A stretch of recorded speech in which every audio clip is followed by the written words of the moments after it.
It happened 47 years into what was supposed to be Nancy Pelosi's coronation as America's elder stateswoman.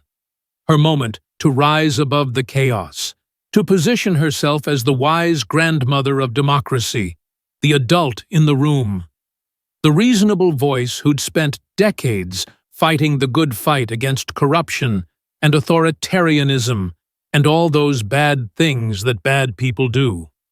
She'd prepared for weeks, rehearsed her talking points with staff, practiced her expressions in the mirror. That condescending smile she was famous for, the one that said, "I know so much more than you poor, ignorant soul." The sarcastic clap from the 2019 State of the Union that had become a liberal rallying cry. The perfect mix of dismissiveness and superiority that had made her a hero to millions who thought politics was about making the other side feel stupid. She thought she was walking into a friendly 90-minute conversation, a town hall format designed to show bipartisanship and healing and all those words that sound good in press releases.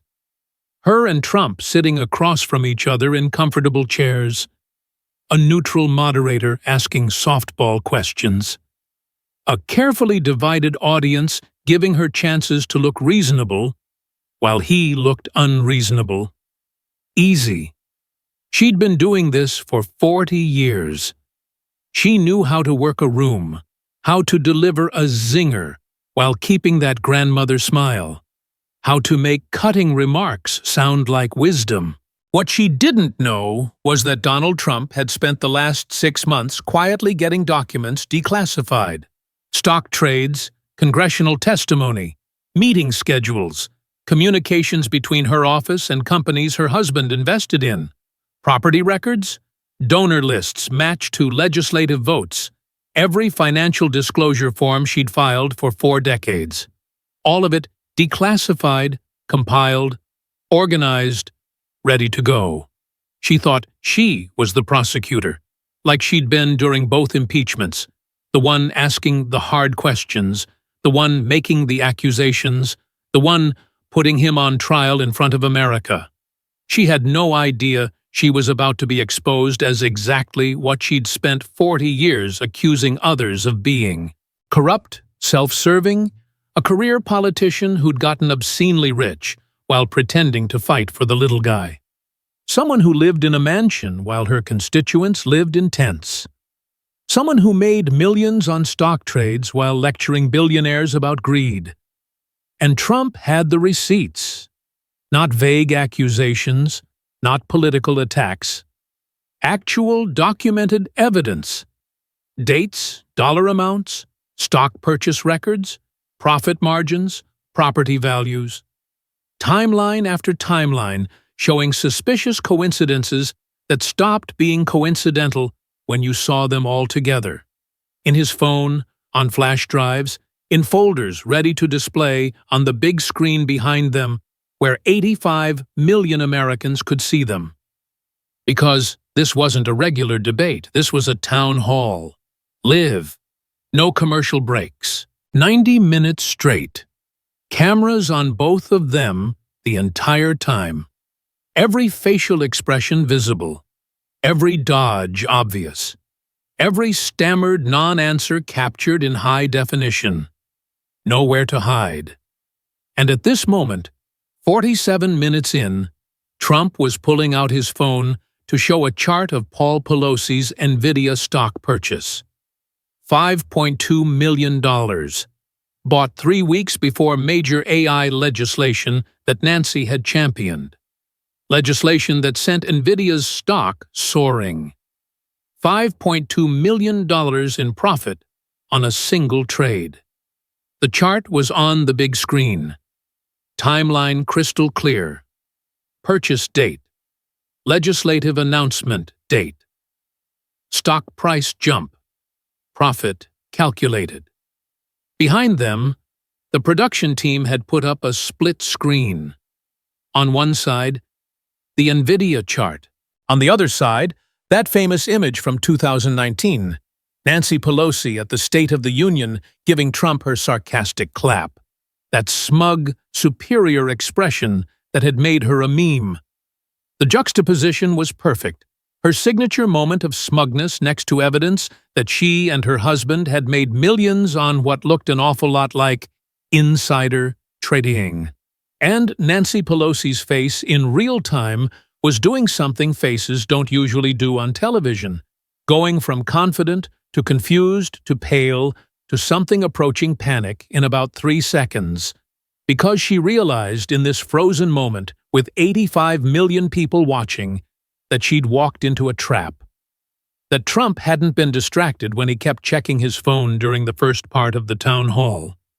He'd been waiting, letting her get comfortable, letting her do her superior elder stateswoman routine, letting her make subtle digs about his wealth and his businesses and his corruption, waiting for the perfect moment to flip the script. And that moment was now.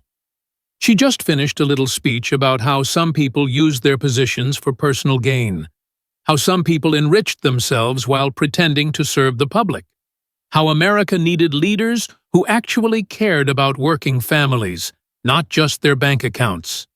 It was a good speech, well delivered, the kind of thing that would have gotten applause and approving nods and turned into clips on MSNBC.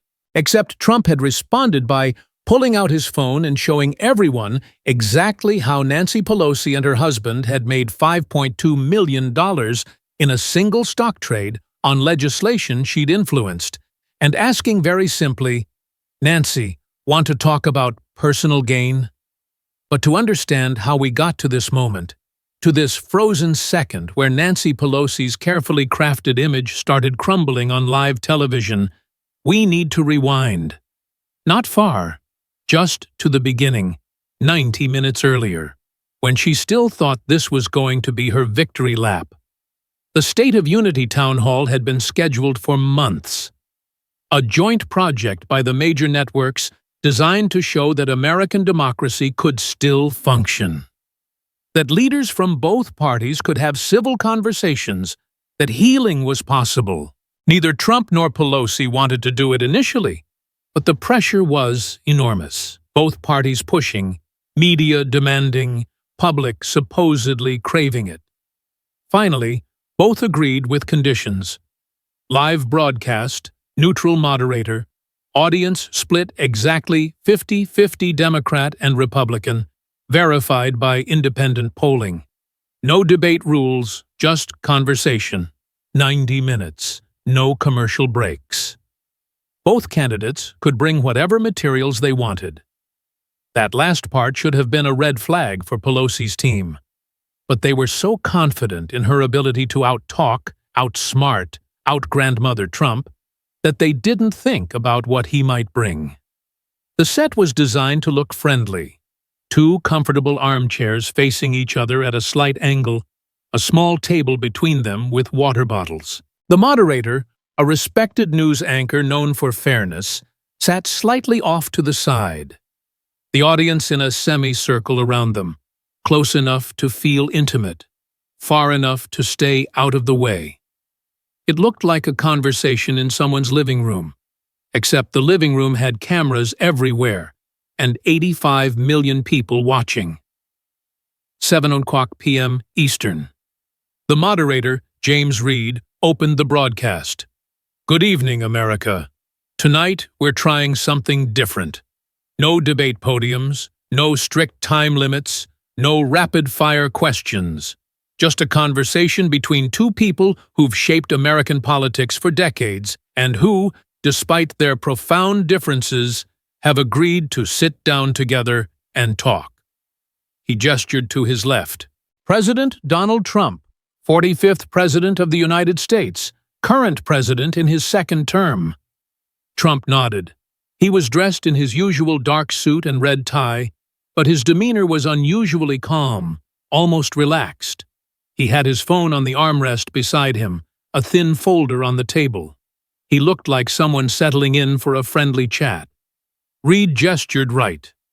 "Leader Nancy Pelosi, former Speaker of the House, representing California's 11th district for 37 years, one of the most influential legislators in modern American history. Pelosi smiled her practiced smile, the grandmother smile. She was dressed in her signature bright colors, a purple suit with a gold brooch, her hands folded neatly in her lap, the picture of dignified leadership. "Thank you both for being here," Reed continued. "Let's start simply. Leader Pelosi, you've been in public service for nearly 4 decades. What brings you here tonight?" Pelosi took a small breath. She'd rehearsed this answer 50 times. It was perfect. Warm, wise, just a hint of concern about the state of the nation. "James, I've dedicated my life to public service, fighting for working families, for those who don't have a voice in the halls of power, for children who deserve a better future. And I believe, even in these divided times, that we can find common ground, that we can heal." She glanced at Trump. The look was subtle, but clear to anyone watching. "Igit, even with difficult people, even with those who've tested our institutions, I've always believed in the possibility of redemption. The possibility that even those who've made mistakes, who've put their own interests above the country's, can learn, can grow, can become better." The Democratic side of the audience applauded. This was the Nancy they loved. Wise, compassionate, taking the high road while making it absolutely clear she thought Trump was beneath her. Reed turned to Trump. "Mr. President, your thoughts?" Trump smiled. It wasn't his rally smile, all teeth and energy. It was smaller, almost amused. "Nancy and I have known each other a long time. We've had our disagreements." He paused, and there were chuckles from both sides because disagreements was perhaps the understatement of the century. "But I respect that she's been in the game a long time, been very successful, done very well for herself." That last phrase hung in the air for just a second. Done very well for herself. It could have been a compliment, but coming from Trump, the way he said it, there was just enough edge to make you wonder. Pelosi's smile tightened almost imperceptibly. "Tonight," Trump continued, "I think we should talk about real issues affecting real Americans, the things that actually matter to people, not political games, not who can give the best speech, real stuff." Reed nodded. "Let's dive in then. The economy, inflation, cost of living, these are top concerns for Americans. Mr. President, your administration's policies." And they were off. The first 20 minutes were actually fairly normal. Questions about inflation, immigration, energy policy, the usual suspects. Pelosi did her thing, talked about fighting for working families, about the middle class that had been squeezed for decades, about how some people, and here she'd glance at Trump, inherited wealth and didn't understand yet what it meant to struggle, about the need for billionaires to pay their fair share. All delivered in that grandmother voice, concerned, reasonable, just asking for fairness. Trump responded with policy talk. Numbers about economic growth, unemployment, wage gains. He was surprisingly measured, not doing his rally routine, not taking the personal bait, almost professional. It was weird. Pelosi kept making little digs, expecting him to explode or go off on tangents, but he just kept redirecting to policy, to results, to data. Something was off. This wasn't the Trump she knew. The one who couldn't resist a fight. The one who'd react to every provocation. What she didn't realize was that he was setting the trap. Being calm, being reasonable, letting her establish herself as the reasonable one, the adult, the person with moral authority. Because when he flipped the script, the contrast would be devastating.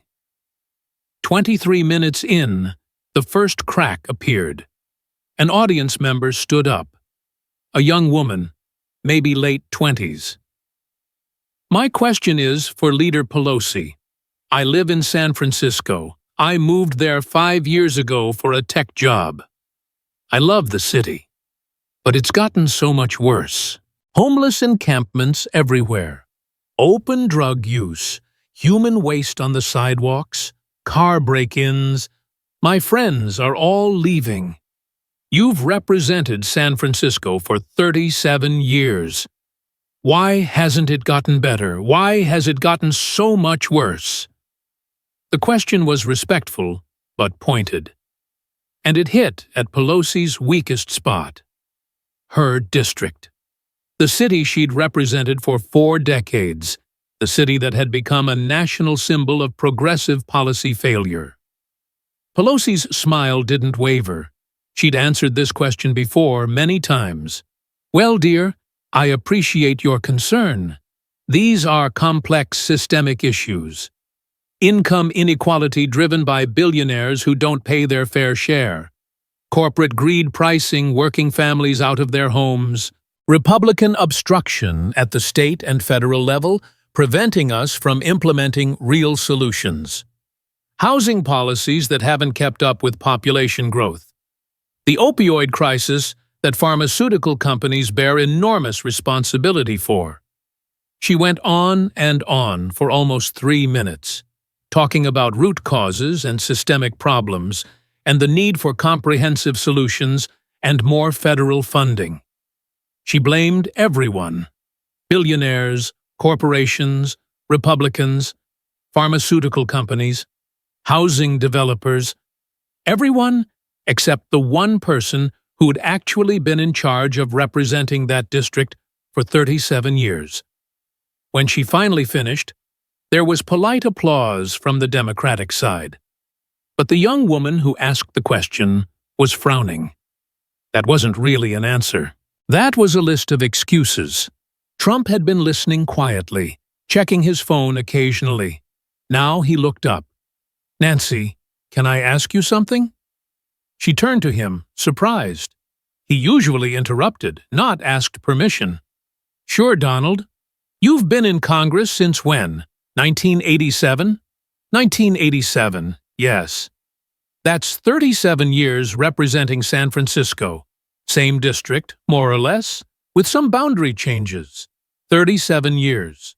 What did your district look like when you started versus what it looks like now? Pelosi's eyes narrowed slightly. Where was this going?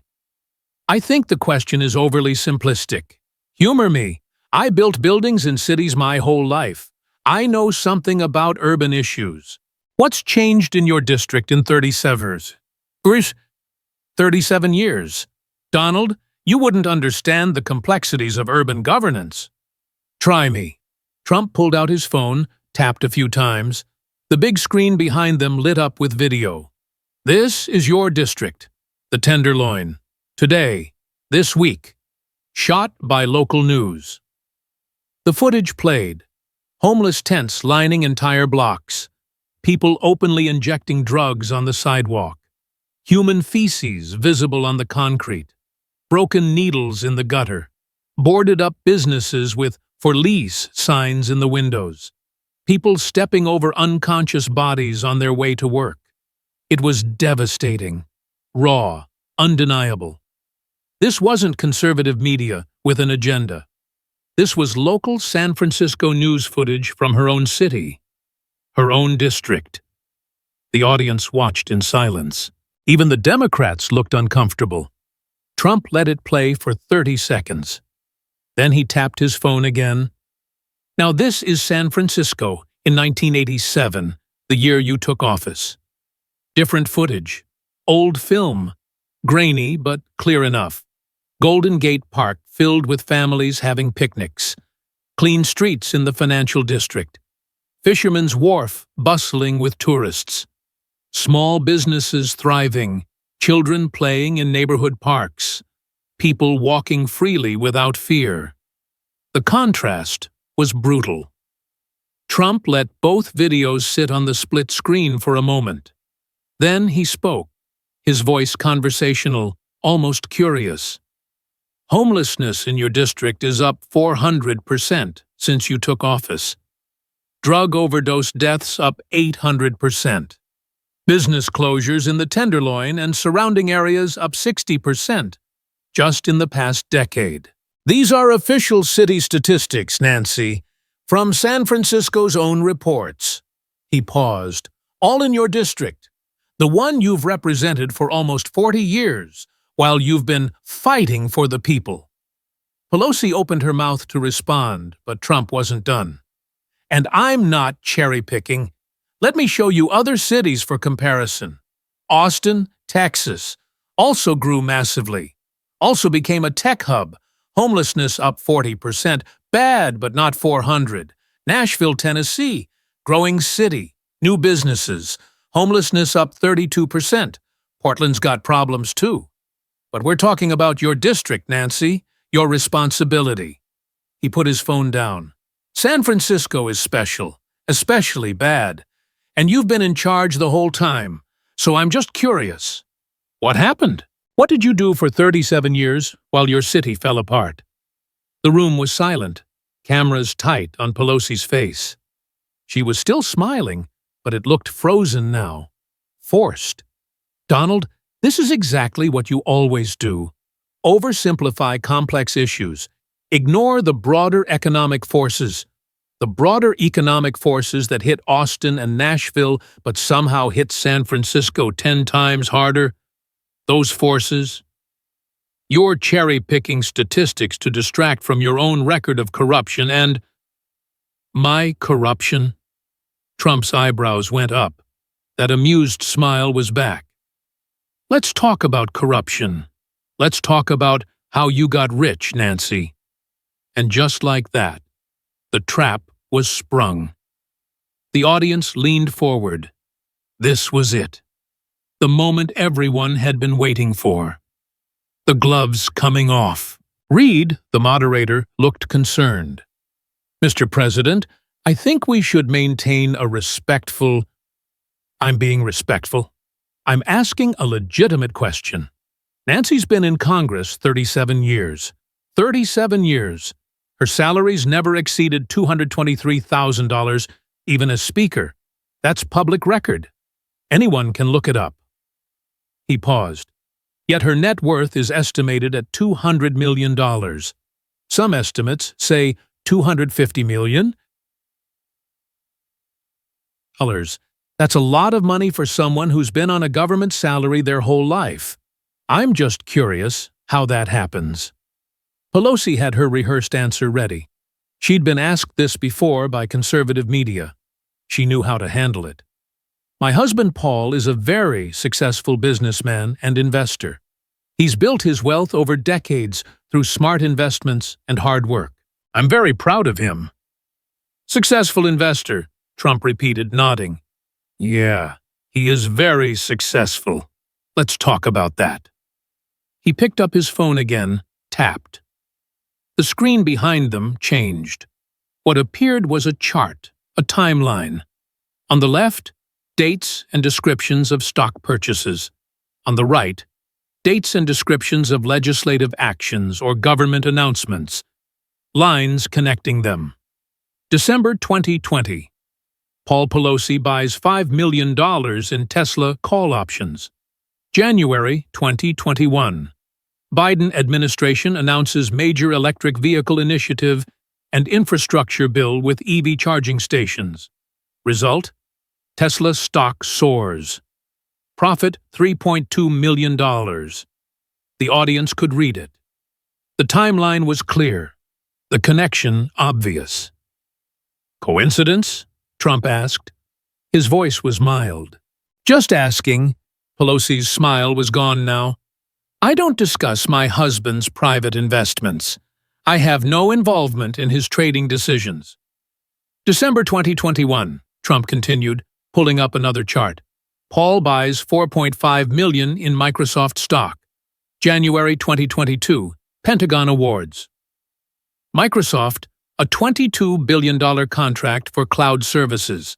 You sit on a committee that had to approve that contract. Microsoft stock up 25%. Paul makes $1.1 million. He looked at her. Another coincidence? This is a witch hunt. June 2020. Disney stock, $2 million. July 2020. You champion COVID relief legislation that particularly benefits the entertainment industry. Disney stock recovers. Profit, $1.7 million.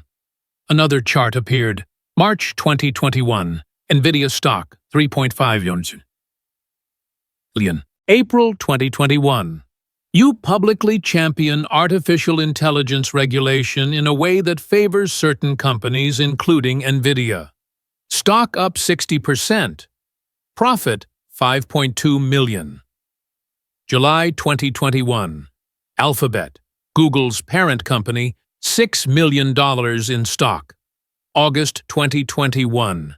You publicly oppose antitrust legislation that would have broken up big tech companies. Google's stock stabilizes and rises.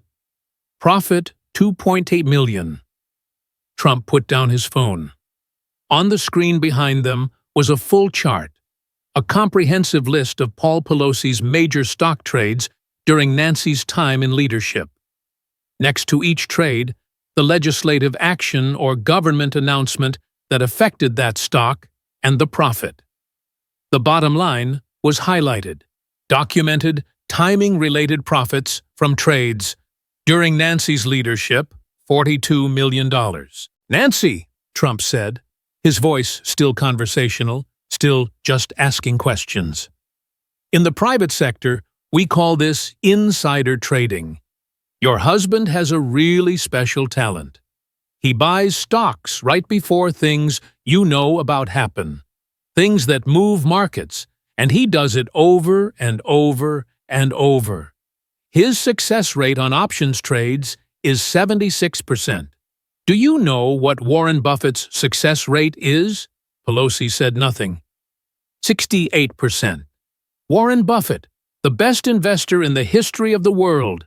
Your husband beats him by 8 points. He's better than the Oracle of Omaha. What's his secret? The audience was riveted. Half of them were nodding. Half were looking shocked. All of them were watching. Pelosi's hands gripped the armrest. This is a coordinated attack. These are public records. Your husband's trades are disclosed. The dates are facts. The legislative actions are facts. The profits are calculated from public stock prices. I'm not attacking. I'm just asking, how does your husband know what to buy and when? Reid tried to intervene. Mr. President, these trades are legal under current law. Trump turned to him. You know who wrote that law? Who's opposed every single bill to ban congressional stock trading? The person sitting right there. Wonder why she's so opposed to banning it. Could it be the $42 million, the mansions, the private jets, the Napa vineyard? He turned back to Pelosi. Nancy, you lecture billionaires about paying their fair share, about greed, about corruption. But you made $42 million on stock trades that just happened to come right before things you knew were going to happen because of your position. How is that not corruption? For the first time in the town hall, Nancy Pelosi had no smooth answer, no prepared response, no condescending smile with a perfect grandmother wisdom comeback. She just stared at the chart on the screen, at the timeline that was impossible to explain away, at the numbers that spoke for themselves.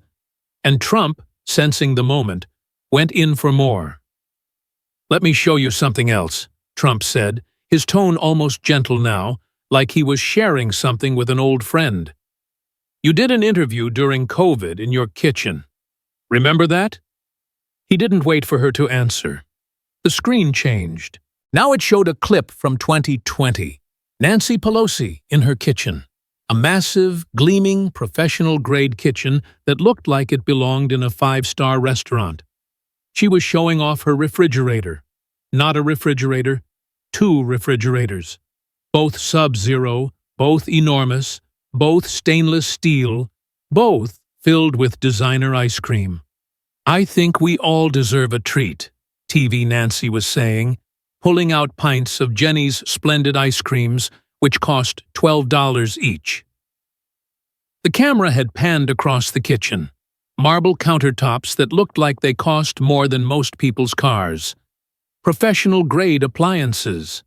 Custom cabinets. Everything top of the line. At the bottom of the screen, Trump's production team had added a caption. Sub-Zero refrigerator, $24,000 each. Total, $48,000. "That interview went viral," Trump said. "Not in a good way. Because when you showed off your expensive ice cream and your $48,000 refrigerators, there were 22 million Americans unemployed because of COVID lockdowns. Millions couldn't pay rent, couldn't feed their kids, and you're showing off gourmet ice cream in your mansion." He tapped his phone again. The screen split. On the left, Pelosi's mansion kitchen. On the right, a homeless encampment. "Want to know where this is?" Trump asked, pointing to the encampment. "Tenderloin District, 2.3 miles from your house, 15-minute drive, both in your district." The contrast was obscene. Pelosi in her marble and stainless palace. People living in tents surrounded by trash and needles a 15-minute drive away. "You've represented these people for 37 years, Nancy. And this is what happened. They got tents. You got $48,000 refrigerators." Pelosi tried to fight back. "This is an attack on a successful woman." "No," Trump said firmly. "This is asking how you became successful. I built towers. I created jobs. I took risks with my own money. I can show you every building with my name on it, every project I developed, every deal I made. How did you make your money, Nancy? Trading stocks using information your position gave you?"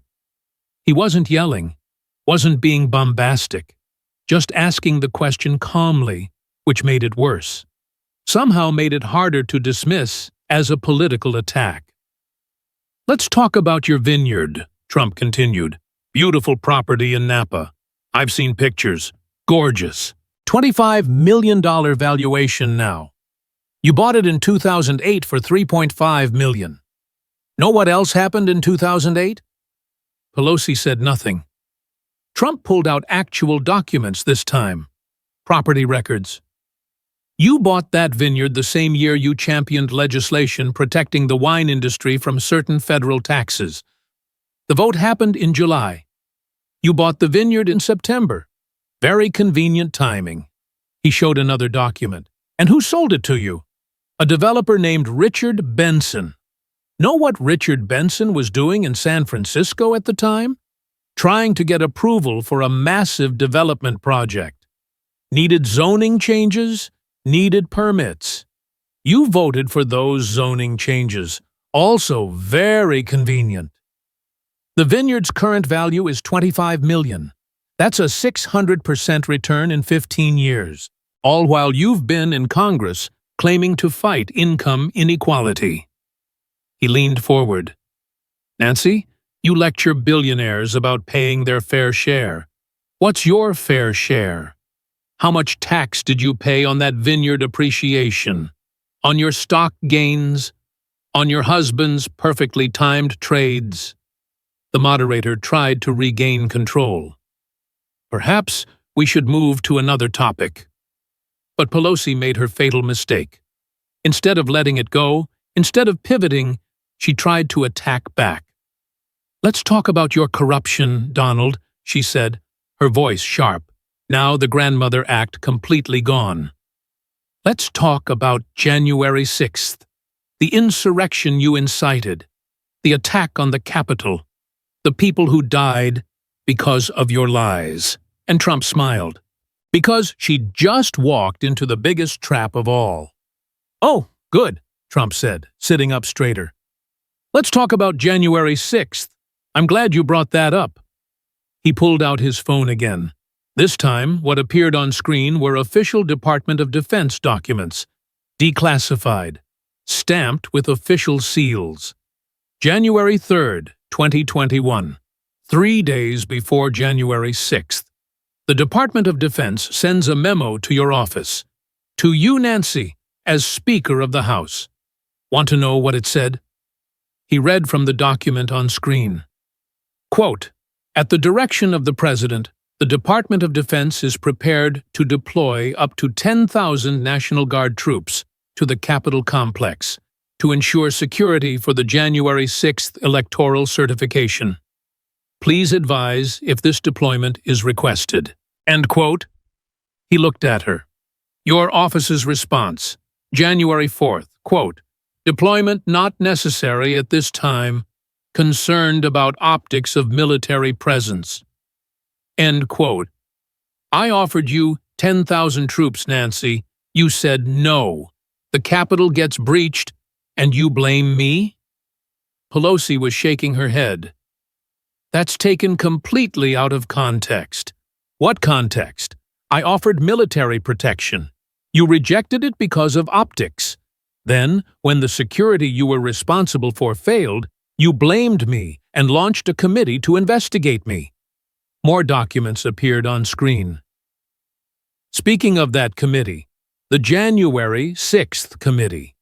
You handpicked every single member, excluded the Republicans that Kevin McCarthy wanted, destroyed evidence, suppressed testimony. Want to see what evidence?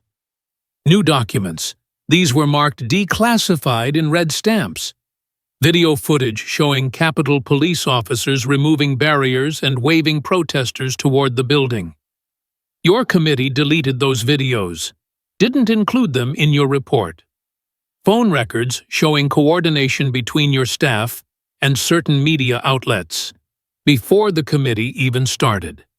Your committee buried those. Testimony from security officials saying you personally refused additional security in the weeks before January 6th. Your committee wouldn't allow them to testify. Trump's voice was harder now. You ran a show trial, Nancy. Destroyed evidence that didn't fit your narrative. Suppressed witnesses who contradicted your story. Excluded Republicans who might ask uncomfortable questions. Then you had the audacity to call it a search for truth. He held up the declassification documents. I spent 6 months getting all of this declassified. Every request for security that was denied. Every piece of evidence your committee buried. Every witness you wouldn't hear. All of it public now. Posted online an hour before this town hall started. Anyone can read it. Pelosi's face had gone from red to pale. This wasn't how this was supposed to go. January 6th was supposed to be her trump card, her moral high ground, the ultimate proof of his unfitness. But he had documents. Official documents showing she'd refused his offer of troops. Showing her committee had suppressed evidence. All declassified, all public, all undeniable. You want to talk about corruption, Trump said. About rigging the system. About destroying evidence. You literally ran a congressional committee that deleted video footage and buried testimony because it contradicted what you wanted people to believe. Then you called it a search for truth. He shook his head. That's not truth-seeking, Nancy. That's a cover-up. You covered up your own security failures by blaming me, and you destroyed evidence to do it. The audience was stunned into silence. Even the Democrats who'd been supportive earlier didn't know what to say. Because Trump wasn't just making accusations. He was showing documents. Official government documents with official seals and declassification stamps. And Pelosi had no response. No explanation for why she'd refused National Guard troops. No defense for her committee destroying evidence. No answer for any of it. She sat there, mouth opening and closing, looking for something to say, finding nothing. And Trump went in for the kill. You know what I find interesting, Nancy? Trump's voice was conversational again, almost friendly, like they were just two old friends chatting. For 40 years, you've positioned yourself as the defender of truth, the fighter against corruption, the public servant who cares about regular people while greedy billionaires destroy America. He picked up his phone one more time. So, let's review what we've learned tonight. Let's go through it piece by piece. Let's see if that brand holds up. He counted on his fingers. 1. You've represented San Francisco for 37 years. It's become one of the richest, most unequal cities in America. Homelessness up 400%. Drug overdoses up 800%. Small businesses closing in record numbers. Streets covered in tents and needles. All under your watch. 2. You make $223,000 a year. You're worth $200 to $240 million. Your husband makes stock trades that are perfectly timed with legislation. You influence $42 million in documented profits. You oppose every bill to ban congressional stock trading. 3. You live in a mansion in Pacific Heights. Have a $25 million vineyard in Napa. Own $48,000 in refrigerators.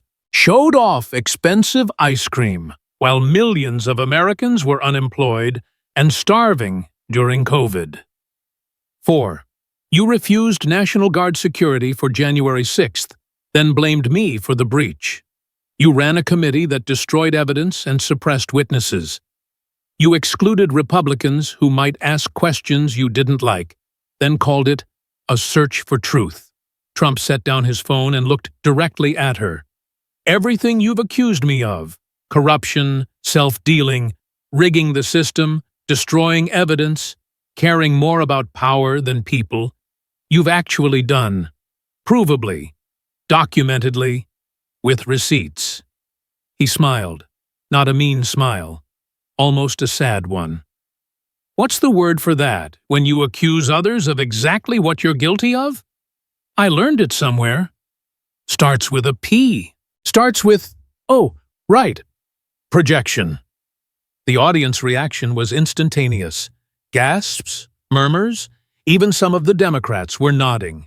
Because whatever you thought of Trump, whatever your politics, he'd just spent an hour showing documents and timelines and evidence that Nancy Pelosi had gotten very rich while her constituents got very poor. And she had no answer for any of it. Trump leaned forward. His voice was quieter now, more serious. I built buildings, Nancy. I created jobs. I risked my own money on projects that might fail. I made money in the private sector before I ever got into politics. I took a $1 salary as president. You became a 9-figure millionaire on a government salary while representing one of the poorest congressional districts in America. While your husband made perfectly timed stock trades. While you lived in a mansion and your constituents lived in tents. Pause. So let me ask you a simple question. Between the two of us sitting here tonight, who's actually corrupt? The silence that followed was absolute. 85 million people watching. Nobody moved. Nobody breathed. Pelosi looked at Reid, the moderator, looked at her staff in the audience, looked anywhere but at Trump. When she finally spoke, her voice was shaking. This is character assassination. Selective use of facts. I've spent my life in public service. Yes, you have, Trump interrupted. And you got very, very rich doing it. While your city fell apart. That's not character assassination, that's just facts. He held up his phone one last time. One more thing. Since we're talking about corruption and conflicts of interest, want to know what I found really interesting? A new chart appeared. A list of companies down the left side. Campaign donations in the middle. Paul Pelosi's stock trades on the right. These are the top donors to your campaigns and PACs over the past decade. And these He pointed to the right column. Are the same companies your husband traded almost dollar for dollar. Almost like these companies knew you'd help them with legislation and wanted to stay on your good side. And your husband knew which ones to invest in because you knew which ones were going to benefit from your actions. He set the phone down. Tell me that's coincidence, Nancy. Please. I'd love to hear how that's all just random chance. And Nancy Pelosi, who'd spent 40 years perfecting the art of political combat, who'd weathered scandals and attacks and controversies and always come out on top because she was smarter and tougher and better prepared than everyone else, had nothing to say. Absolutely nothing. Because there was nothing to say. The documents spoke for themselves. The timelines were clear. The coincidences weren't coincidences when you saw them all together. The wealth accumulation couldn't be explained by a government salary. The San Francisco decline couldn't be blamed on forces beyond her control when she'd been in control for 37 years. She sat there silent while 85 million people watched. And Donald Trump had won. Not with insults, not with bombast, not with conspiracy theories. With receipts. The remaining 43 minutes of the town hall were painful to watch. Pelosi tried to participate, gave short answers, defensive answers, answers that sounded hollow after what had just happened. The fight was gone. The superiority was shattered. The grandmother act had evaporated. She looked small now, diminished, like someone who'd just been caught in a lie they'd been telling for so long they'd started to believe it themselves. Trump, meanwhile, took questions from the audience, discussed policy, stayed measured and calm. He'd made his point. He didn't need to pile on. He just let the evidence sit there, displayed on the screen behind them for anyone to see. The closing statements were telling. Pelosi went first. I stand by my record of service to the American people. I stand by my work, fighting for working families and against corruption. I'll let the voters judge. It was weak, generic, the kind of thing politicians say when they have nothing else. Usually, it was her strength, the appeal to let the public decide. But now, after everything that had been shown, it sounded desperate. Trump's closing was more simple. Nancy, you're right about one thing. Let the people judge. I showed them the documents. I showed them the stock trades. I showed them the timelines. I showed them your mansion and their tents. I showed them $42 million in profits and 37 years of San Francisco getting worse. He shrugged. Let them decide who's been honest and who's been playing them for fools while getting rich. When Reid called time, Pelosi stood up immediately. Didn't shake Trump's hand. Didn't wave to the audience. Just walked off the set with her staff surrounding her, creating a barrier between her and the cameras. Trump stayed, shook hands with Reid, waved to the audience, took a few questions from reporters who rushed the stage. He looked relaxed, like someone who'd just done a good day's work. Because he had. The next 2 hours were absolute bedlam. Before Pelosi had even left the building, the clips were everywhere. Twitter, TikTok, YouTube, Facebook, Instagram, Reddit, every platform simultaneously exploding with footage. The stock trading timeline, 94 million views in the first 90 minutes. Pelosi's stammering response when asked about her husband's trades, 76 million views. The split screen of her mansion kitchen versus the homeless encampment, 112 million views. Trump asking, between the two of us, who's corrupt? 88 million views. Pelosi's face when Trump said, projection, 67 million views. The NVIDIA trade chart showing $5.2 million profit 3 weeks before her legislation, 81 million views. Conservative media went supernova. Pelosi destroyed by receipts. Trump exposes 40 years of corruption in 90 minutes. The Queen falls. How documents ended Pelosi's career. They played the clips on loop. Every network, every show, every podcast. The timeline of stock trades, the January 6th security refusal documents, the San Francisco before and after footage. All of it, over and over. Liberal media tried to defend her but struggled. MSNBC led with Trump's misleading attacks on Pelosi's wealth. CNN went with questions raised about Pelosi stock trades after contentious town hall. But even they couldn't spin it well because Trump hadn't just made accusations. He'd shown documents, official documents, stock purchase records, property records, Pentagon memos, timeline after timeline that couldn't be explained away. The best they could do was note that the trades were technically legal under current law, while acknowledging they looked bad and raised ethical questions, which wasn't much of a defense. The Washington Post ran a fact check. Trump's claims about Pelosi stock trades mostly accurate. They tried to add context and note that many members of Congress traded stocks, but the numbers were the numbers. The timing was the timing. They couldn't fact-check it away. Social media was brutal. Pelosi portfolio trended number 1 worldwide within 20 minutes. Insider Nancy hit time projection. Nancy was 4-4. Even liberal accounts that had defended Pelosi for years were uncomfortable. I hate to admit it, but those stock trades really do look bad. Why has she opposed every bill to ban congressional trading? That refrigerator thing during COVID never sat right with me. I can't defend $42 million in profits from trades right before legislation.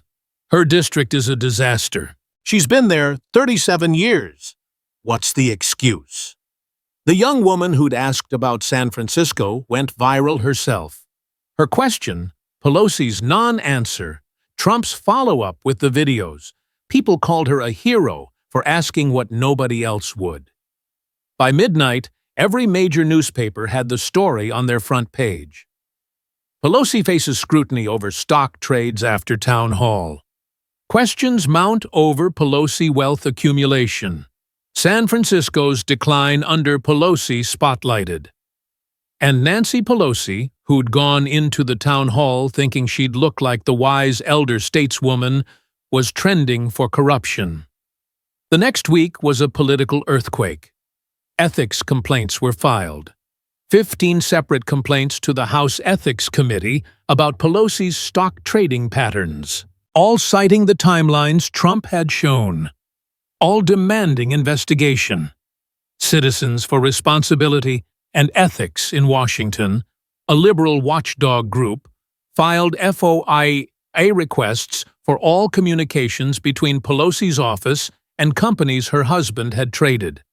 They didn't say she'd done anything illegal, but they said the pattern warranted transparency.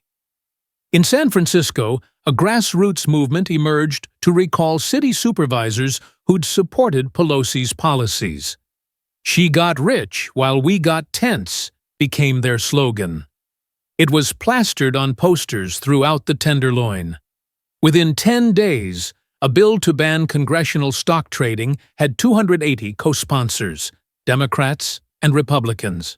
It had been languishing in committee for years. Now suddenly everyone wanted to vote for it. Pelosi couldn't oppose it anymore. Not after the town hall. Not after the evidence Trump had shown. She issued a weak statement supporting appropriate reforms, but everyone knew she'd been forced into it. The bill passed both chambers within a month. 397 to 38 in the House, 86 to 14 in the Senate. It wasn't even close. Pelosi voted yes, but everyone knew it was because she had no choice. Polling in California told the story. Her approval rating, even in deep blue San Francisco, dropped from 62% to 34% in 2 weeks. 71% of Californians said they believed Pelosi had enriched herself using her position. 68% said she doesn't understand the struggles of ordinary people. 59% said they no longer trusted her to represent their interests. These weren't normal bad polls. These were career-ending numbers. By week 3, the Wall Street Journal published a comprehensive investigation. The Pelosi Portfolio, a statistical analysis. They'd hired data scientists to analyze Paul Pelosi's trades over a 20-year period, matched them against legislative actions, government announcements, and committee meetings Nancy had attended. They found 142 major trades over 20 years. 89 of them, 62%, were made within 30 days of legislation or government action that directly affected those stocks. And Nancy had either voted on, influenced, or had advanced knowledge of all 89. The statistical analysis was damning. The probability of this happening by random chance was 0.004%. Essentially impossible. Either Paul Pelosi was the luckiest investor in history, or he had information other investors didn't have. Information that came from his wife's position. The Journal didn't accuse anyone of crimes. They just laid out the numbers and let readers draw their own conclusions. The conclusions weren't favorable. By month 2, investigative journalists had dug into the Napa Vineyard purchase. The seller, Richard Benson, had been under investigation by California's Attorney General for fraud at the time. The investigation was mysteriously dropped 6 months after Pelosi bought the vineyard, after she'd voted for zoning changes that benefited his San Francisco projects. The California AG announced they were reopening that investigation. Local San Francisco media discovered that Pelosi had been classifying the vineyard as agricultural property for tax purposes, reducing her property tax bill by about $180,000 per year, while lecturing billionaires about paying their fair share. The optics were catastrophic.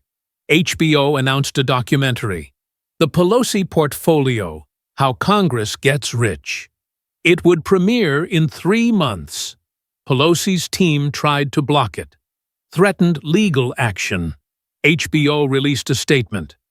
Everything in this documentary is based on public records and expert analysis. We stand by our journalism. The documentary would go on to win an Emmy. 3 months after the town hall, Nancy Pelosi held a press conference in San Francisco. She looked tired, older than she had at the town hall. The past few months had been brutal. After much reflection and consultation with my family, she said, reading from prepared remarks, I've decided not to seek any leadership positions in the next Congress. I'll continue to serve my constituents in California's 11th District, but I believe it's time for new leadership in our party. The reporters knew what that meant. She was done. Finished. No more speaker, no more committee chairs, no more power positions. Just a backbencher serving out her term. The questions were immediate. Is this because of the stock trading scrutiny? Are you concerned about ethics investigations? Do you regret opposing legislation to ban congressional trading? She didn't answer any of them, just said she was looking forward to spending more time with family and walked off the stage. 2 weeks later, a Democrat primary challenger announced Katie Morrison, a 38-year-old attorney who'd grown up in the Tenderloin, who'd actually lived in the district her whole life, who'd seen it deteriorate while Pelosi lived in Pacific Heights. Her announcement video was devastating. Nancy Pelosi has represented this district for 37 years. In that time, homelessness has exploded. Drug addiction has destroyed lives. Small businesses have closed. Working families have been priced out. And Nancy Pelosi became worth $200 million. I'm running because San Francisco deserves representation that serves the people, not themselves. Someone who lives in this district, who sees the problems every day, who won't get rich while their neighbors suffer. She raised $47 million in the first 3 weeks, all small-dollar donations. The money poured in from progressives who felt betrayed, from moderates who wanted change, from Republicans who wanted to see Pelosi gone. Early polling showed Morrison leading Pelosi by 19 points in a district Pelosi had held for 37 years. By month 6, it was over. Pelosi announced she wouldn't seek re-election to focus on family and other priorities. Translation: she knew she'd lose, knew the primary was unwinnable. Better to retire with some dignity than lose to a primary challenger. Katie Morrison won the Democratic primary unopposed, went on to win the general election by 23 points. Nancy Pelosi's career ended not with some dramatic scandal or impeachment, just a quiet retirement announcement and a devastating primary challenge that never happened because she quit first. The town hall with Trump had destroyed her.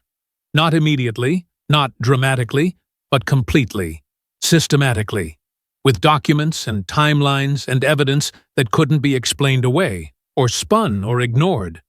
She'd gone in thinking she was the wise elder, the adult in the room, the defender of democracy against the corrupt billionaire.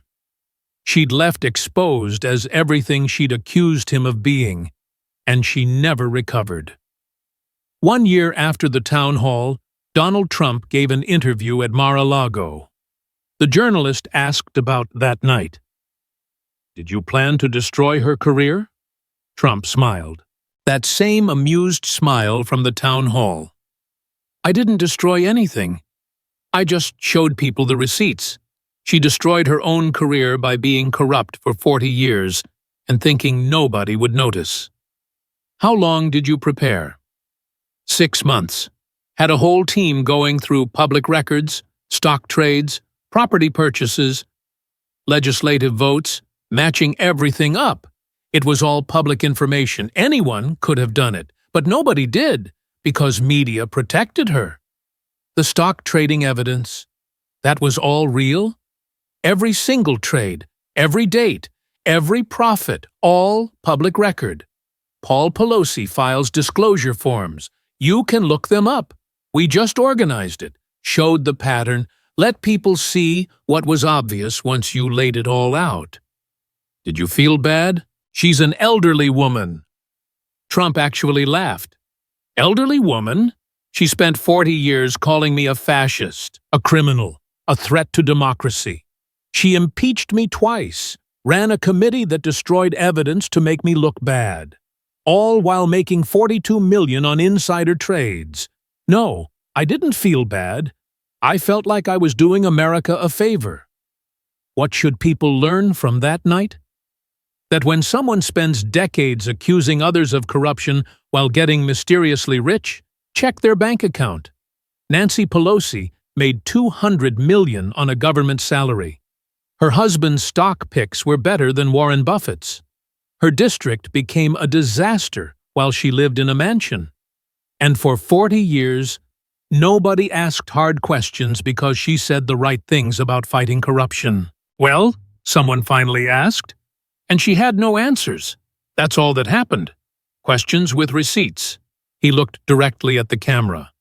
The receipts matter. Always check for receipts.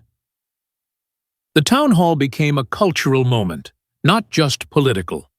Cultural. Business schools taught it. The Pelosi portfolio. Ethics in public service. How public officials can accumulate wealth that creates appearance of corruption even if technically legal. Law schools taught it. Insider trading and government knowledge, where the line is between legal trading and illegal use of material, non-public information. Journalism schools taught it. How to research public officials' wealth. The importance of matching financial disclosures with legislative actions. Political science courses taught it. When brand meets reality. The Pelosi case study. How political figures who build entire brands on fighting corruption can be destroyed when their own conduct contradicts that brand. The clips were watched hundreds of millions of times. Students analyzing Trump's debate tactics, the way he let her attack first, the way he used documents instead of rhetoric, the way he stayed calm instead of combative. And Pelosi became a cautionary tale, not about being corrupt, though the evidence suggested corruption, but about hypocrisy, about spending 40 years positioning yourself as morally superior while doing exactly what you accused others of. Her Wikipedia page was updated. The stock trading scandal got its own section. The San Francisco homelessness crisis, another. The town hall, a third. Her legacy fundamentally changed from powerful speaker who fought Trump to politician who enriched herself while her district deteriorated. She tried to write her own history, position herself as the resistance hero, the grandmother who stood up to the tyrant. Instead, she'd be remembered for the ice cream refrigerator, the stock trades, the mansion versus the tents, the $42 million in profits, the wealth accumulation that could never quite be explained. And for the moment, when Donald Trump showed 85 million people the receipts, and she had no answer. Because there was no answer. The numbers were the numbers. The timeline was the timeline. The contrast between her wealth and her constituents' poverty was undeniable. She'd spent 40 years playing the game, getting rich, using her position, all while claiming to fight against people doing exactly that. And she got away with it, until the night she sat across from someone who'd compiled all the evidence and had the platform to show everyone. Nancy Pelosi's career ended not with investigations or indictments or dramatic revelations, just with receipts, stock trades, property records, timelines, profit calculations, the most boring kind of documents in the world, and the most devastating, because they told the truth about a woman who'd spent 40 years pretending to fight corruption while practicing it. The Queen fell not to a scandal, not to an opponent, to her own documented record of enriching herself while claiming to serve the people. And 85 million people watched it happen in real time. If you think Nancy Pelosi should explain how she got $250 million rich on a government salary, share this story. Comment Insider Trading. If you think Paul Pelosi's suspiciously timed stock trades should be investigated, because Trump just showed America the receipts, and the numbers don't lie.